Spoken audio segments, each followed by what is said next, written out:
हिमायतनगर वासियांचा अनेक दशकापासूनचा प्रलंबित प्रश्न अखेर मार्गी।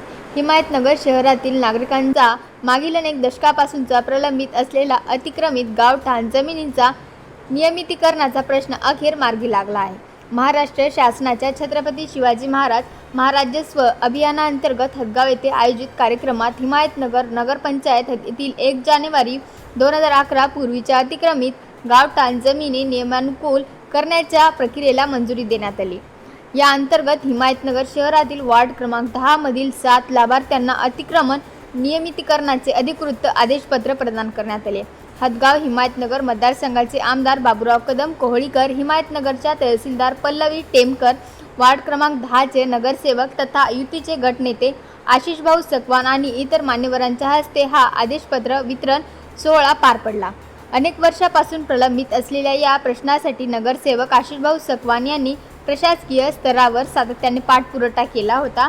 त्यांच्या प्रयत्नांमुळे हक्काच्या जागेचा प्रश्न मार्गी लागल्याची भावना लाभार्थ्यांनी व्यक्त केली आहे। दरम्यान हा प्रश्न मार्गी लागण्यासाठी सहकार्य करणाऱ्या मुख्यमंत्री, महसूल मंत्री खासदार अशोकराव चव्हाण, आमदार बाबूराव कदम कोहळीकर यांच्यासह संबंधित लोकप्रतिनिधी आणि प्रशासनाचे नगरसेवक आशिष भाऊ सकवान यांनी आभार मानले आहे। गावठाणमध्ये जे असलेले शासकीय भूकवाटादार होते हे आमच्या हिमायतनगर नगरपंचायतमध्ये साधारणतः 70 वर्षापासून विषय होता।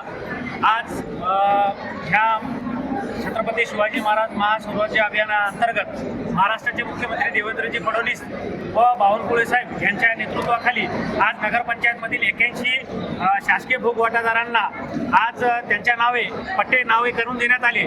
त्याबद्दल आमच्या हिमायतनगर सर्व नगरवासियांतर्फे महाराष्ट्र शासनाचे देवेंद्रजी फडणवीस साहेब, तसेच बावनकुळे साहेब, अशोकरावजी चव्हाण साहेब, बाबूरावजी कदम कोहळीकर साहेब, तसेच आमच्या तहसीलदार पल्लवी टेमकर मॅडम यांच्या सर्वांच्या सहकार्याने व CO साहेब यांच्या सर्वांच्या नगरपंचायतचे सर्व कर्मचाऱ्यांनी सहकार्य केल्यामुळे आज हे 81 घरकुलदाराचे नावे कायमस्वरूपी त्यांचे नावे करण्यात आले। येणाऱ्या काळात उर्वरित राहिलेले साधारणतः 80 ते 90 घरं हे आम्ही कालांतराने नगरपंचायतच्या याच्यात करून देऊ एवढं बोलून थांबतो। तसेच देवेंद्रजी फडणवीस साहेब, बावनकुळे साहेब यांचे खूप खूप धन्यवाद व्यक्त करतो।